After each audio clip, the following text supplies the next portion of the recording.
I'm Charlotte McLeod with investingnews.com, and here today with me is Rick Rule, proprietor at Rule Investment Media. Thank you so much for being here. Pleasure, Charlotte. Thank you for having me back. Of course, always good to be catching up with you. It hasn't been too long, but lots to cover.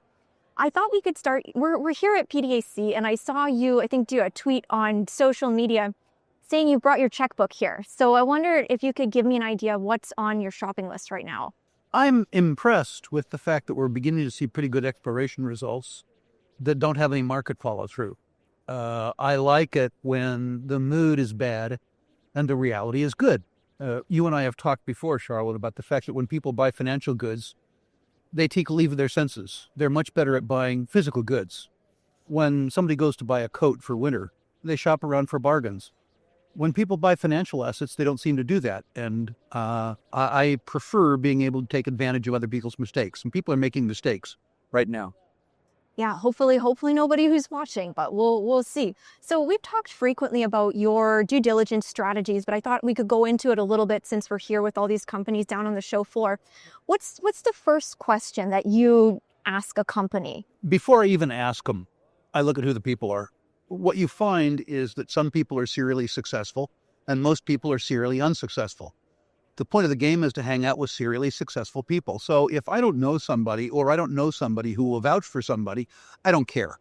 I didn't get around to asking the first question. Yes, on occasion, there's a drill hole in a setting that catches my fancy and I come to learn more. But the truth is that my first criterion for small companies is all people. Yeah, I wondered if you were going to work that into it. I thought I could get around it with the first question, but no. So we always start with people. Good to know. So let's talk about gold. I think it's attracting a lot of attention right now, although it's come down from the heights we've seen earlier. You've told us many times that we shouldn't really be hoping for a higher gold price because it probably means that something is going wrong in the world. So what are people reacting to right now that has sent gold up so high? Something's going wrong in the world. It isn't that gold is going up, it's that the purchasing power of the dollar is going down. I said in a previous interview, Charlotte, that when people ask me when the price of gold's going to go up, I scratch my chin sagely and I say 2000. In 2000, it was $250 an ounce. Now it's what, 29? So it's up sevenfold. It's gone up 8% a year for 25 years compounded. That's up. I think it's going to go higher. Yeah. Because I think the arithmetic around the US dollar, not relative to other currencies, but relative to real things, is going to go down. I'm afraid, literally afraid, that gold is going to go much higher because the circumstance that causes it to go much higher is unpleasant for the rest of our lives. And your life and my life are pretty good. What is, I know you don't like to do price predictions, but what does much higher look like for you? Because it's starting to feel like really anything could be on the table. I wouldn't be surprised over time to see another digit. So $10,000 plus. This is not a price projection, but the last time that savers lost faith in the U.S. dollar was the 1970s. And in the 1970s, the purchasing power of the U.S. dollar over 10 years declined by 75%. Not coincidentally, the gold price went from $35 to $850. My belief is that in the next 10 years, the U.S. dollar will lose 75% of its purchasing power. And I'm not trying to say that gold will go up 30-fold, but if the U.S. dollar losing 75% of its purchasing power, it makes absolute sense that gold would go up 4-fold. Can you talk a little bit more about how this time right now is comparable to the 1970s? Because I've only been here for half a day and I've already heard that multiple times from different people. So what are you seeing else that matches up? I'm laughing because, of course, you weren't born in 1970. So it's an honest question, which makes me laugh.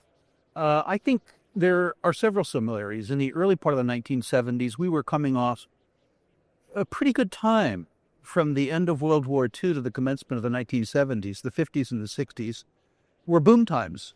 The Nifty 50, people buying the dips, all that kind of stuff. People were underinvesting in resources because there were too many investment opportunities. We came into the early part of the decade in the 70s with a lot of hubris, but there were underlying weaknesses in the U.S. economy, eerily similar to today. we've come off the period 1982 to really 2022. We had a 40-year period of really benign economic climate, falling interest rates, strengthened the dollar so we could export our problems, the U.S. could to other countries. And there's 40 years of accumulated hubris. I think, don't get me wrong, I'm not one of these gloom and doomers. I don't think that the U.S. Treasury market's going to go away. I don't think the U.S. dollar is going to go away. I think that the benevolent climate that we've existed in is going to change. And I think it's going to change for about 10 years. I think, unfortunately, that'll be very good for gold because I think it'll be bad for the U.S. dollar. I think it'll be good for other commodities for other reasons, largely underinvestment in those commodities. I think for the PDAC, that the PDAC 10 years from now will look very different than it looks today. Very, very, very different. Interesting. Okay, and interesting for me as well because my first PDAC I came to was 10 years ago. So to look 10 years into the future, very interesting. Okay, going back to gold. So there's been a lot of M&A in this sector. It seems like it's heating up. Are we likely to see more of that as the year continues? And what type of deals could we see? I certainly hope we see more. The recently announced deal where Equinox is taking over Calibre makes, in a sense, no synergistic sense, but it makes great scale sense. A larger company has greater trading liquidity, which means that it's a higher share price, which means it has a lower cost of capital in a capital-intensive business. So amalgamations make sense from that point of view. They make sense also because if the merger is structured right, you lower the general and administrative expense relative to free cash flow and relative to assets under management. The industry has way too much G&A expense. I think you're also going to see strategic mergers. I think you're going to see companies take over companies that have projects which are synergistic to their existing projects. And I think that you're going to see bigger companies take over smaller companies because bigger companies have a lower cost of capital than smaller companies do. All of this is good.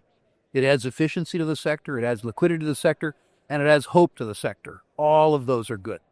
Okay. Good to get your take on the Equinox Calibre deal. I will say I talked to Ross Beatty in January at VRIC. He kept a very straight face when I asked him if there was anything coming up.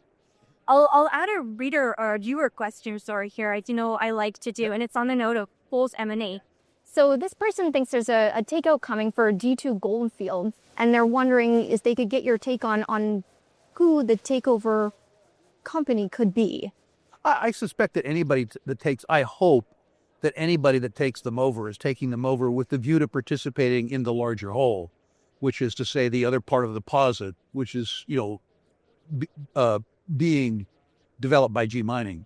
My belief is that is ultimately one system and that it will ultimately be one 10 million ounce mine. Whether the merger takes place between G2 and G Mining or whether an amalgamation with Goldfields trying to get into the project or somebody else is an open question. But that deposit is merely bisected by an artificial line on a map. And it should be developed in terms of infrastructure, in terms of energy, in terms of processing facility as one deposit. Okay. Going to move on to a little bit of a different direction away from Bull Rouse. So when we last spoke, it was just after Trump had been inaugurated, I believe. So we didn't know quite what was going to happen. But you told us previously, if people were optimistic about any substantive good coming out of Washington, they should maybe rethink that. So what are your thoughts so far on Trump's efforts to make improvements, especially to things like efficiency? I think most of what Trump has done so far is theater. I did read his book, The Art of the Deal. For people who want to get to know more about Trump, you should learn about Trump in his own words. Not a pleasant book. Mr. Trump believes very differently than me. He believes in every transaction there's only one winner. I believe in a good transaction there's two winners. So on the face of it, I'm not a Trump fan.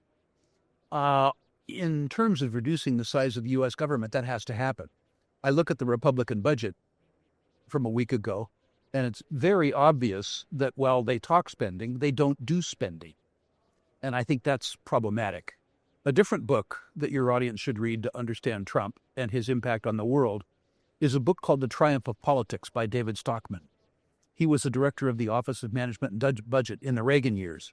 And he talks about how the political process derailed deregulation in the United States, and it did it very, very, very quickly. This most recent budget, where there was only one Republican that voted against it, will tell you something about their seriousness with regards to reducing spending, which is to say they are not serious. Okay, yeah, good to get your take on that.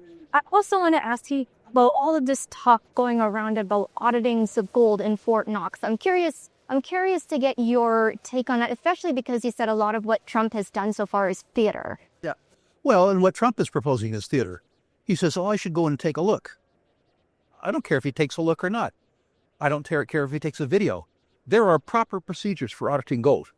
At Sprott, every year, we had to audit billions and billions and billions of dollars worth of gold. We know how to do this. The American people deserve an independent audit on the gold at Fort Knox, and they deserve a title opinion. There are legitimate questions as to whether that gold has been hypothecated. There are other questions as to whether it exists at all. Now, my own particular belief is that it probably exists. But the truth is, Rick Rule's belief in 350 is good for a cup of coffee at Starbucks. There needs to be an audit, and there needs to be an audited title opinion on that gold. We need to know how much is there, and we need to know it's ours. And what do you make also of this talk about monetizing the gold that's going around? Tell me. These are people who use too many narcotics. If you monetize the gold, the Fed's balance sheet looks better, but it doesn't solve the problem, which is debt. Let's say that I loaned money for U.S. Treasury, and let's say that the U.S. Treasury decided not to pay me. I'm going to go present a bill and collect the gold when they have the guns. Government has a monopoly on extortion, on violence, and on fraud. Monetizing the gold is accounting trickery because nobody has access to it. Put bluntly, it's fraud. Yeah, it's okay. Very, very tricky. And on a related note, I think I'm going to bring this other question from one of our viewers, which is, why isn't the Chinese government truly transparent when they state or show their gold holdings and reserves, considering the state of their falling currency and slowing economy? I'm not sure that the Chinese government is transparent. The Chinese government is forthcoming with information. Whether or not that information is factual is a different question. I've been a China watcher for a very long time. I consume information about China, and I give them as much credit for veracity as I do my own government, which is to say none. Let's go back to the U.S. Curious about what happens to the U.S. economy under Trump, because in various previous conversations, you've expressed surprise at its resilience. So how do you feel now and going forward?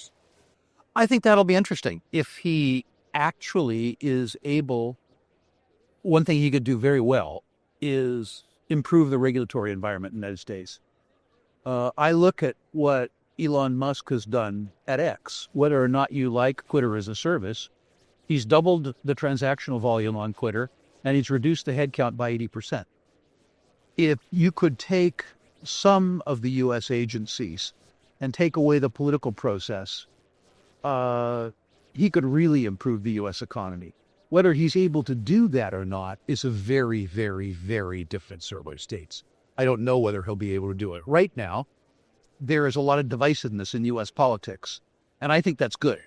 The idea that government is fighting with itself so much that they can't pay attention to me is probably a very good thing. The idea that Congress is fighting with each other and fighting with the president means that they can't cooperate to reduce my freedom and reduce my wealth.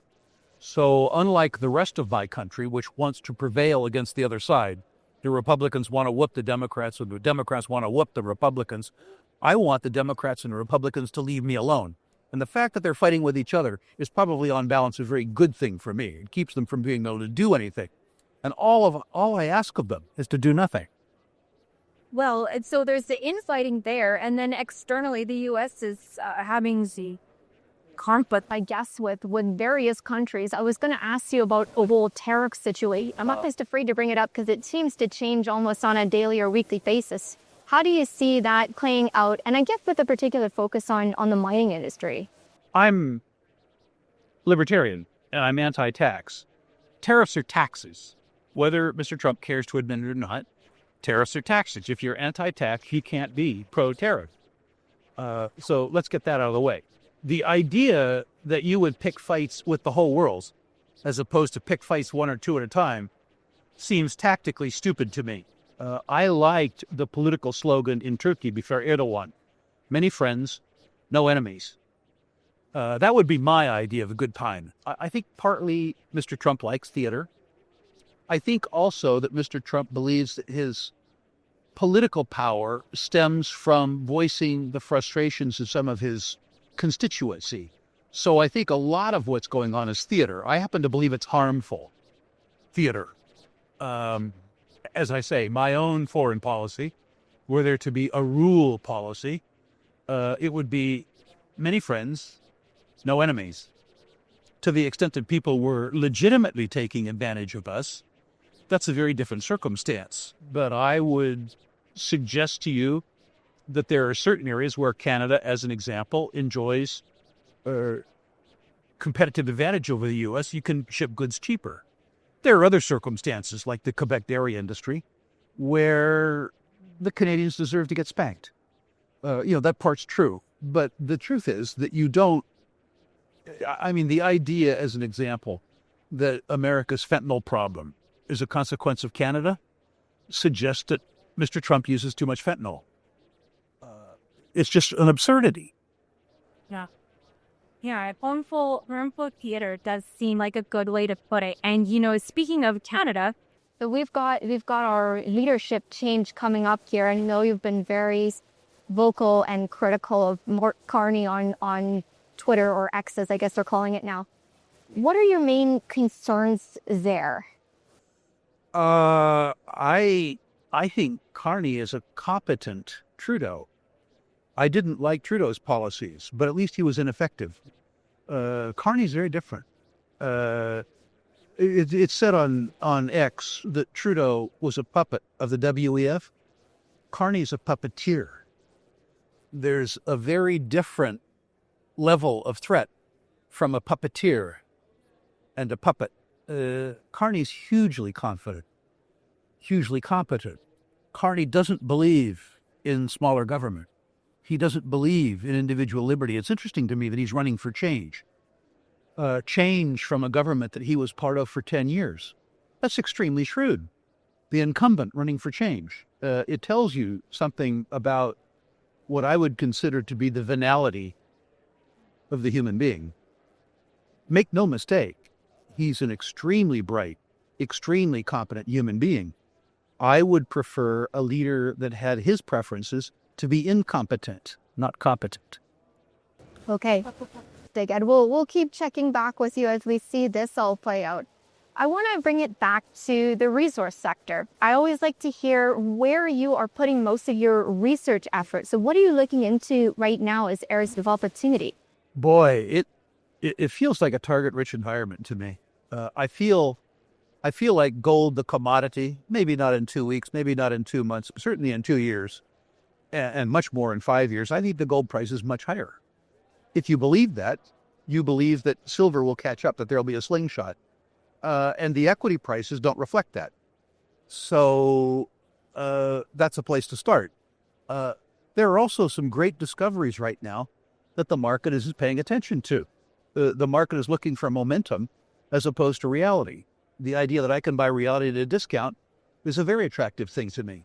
There are also some commodities where there are potentially world-class discoveries that the market's paying no attention to because the commodities themselves are boring people. I was at the Bravo booth here as an example. PGM deposit, really spectacular discovery. And because platinum's out of favor, nobody cares. Centaurus is a nickel discovery. I think a world-class discovery. People don't care about nickel. They don't like Brazil, so they aren't paying attention to Centaurus. Wonderful set of circumstance. Sovereign would be another one. Meteoric, a rare earth discovery. The idea that there are potentially world-scale deposits that nobody cares about because the commodity is out of favor is just as good as it gets for me. I have a much longer horizon. I'm looking to deploy reasonable amounts of money into something that I feel, as a speculator, over 5 years could be a 10-bagger or a 20-bagger. And there's 5 or 6 of those out there right now. So I'm pretty excited. Yeah, you got lots to do. I wanted to ask about the critical minerals angle as well. And, pretty much anything can be a critical mineral today, depending on where you look. But I'm talking about the smaller ones that we seem to see coming up when we get into these tariff situations and things like that. Are those a distraction right now? Are there other things you should focus on and not get bogged down in that? Mostly I want bigger markets, and mostly I want stuff that's out of favor. I walk down the aisles here and people say, Rick, do you care about tungsten?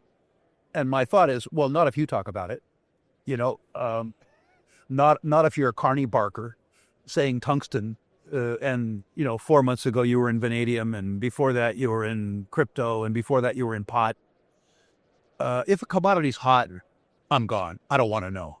A commodity is not hot, I care about. So I care about rare earths because the market hates it. I care about vanadium in the sense that I care about the vanadium oxide battery as an example, but I don't see many vanadium deposits that excite me. I like rare earths because I see a couple rare earth deposits that do excite me. Okay, that makes sense. And before I let you go, I promised that I would ask you about Battle Bank and where you're at, how that's going. We didn't wear the shirt today, but we'll talk about it anyway. There will be an announcement 3 days from now on Wednesday, detailing the fact that Battle Bank is buying an existing bank. We've been trying for 4 years to get our application approved by the FDIC. We're paying too much for this little bank, but what we're doing is buying time. At 72 years of age, time is valuable. So you will see an announcement on Wednesday that allows us to shortcut the regulatory procedure because we're buying an existing bank with a national charter. Okay, well, we'll wait for that, and certainly I think we will publish this before then, so people will have time to get ready for that. All right, any final thoughts you would leave people with? Well, simply that I think if you're patient and if you work hard, you're coming into a very good time in a resource space.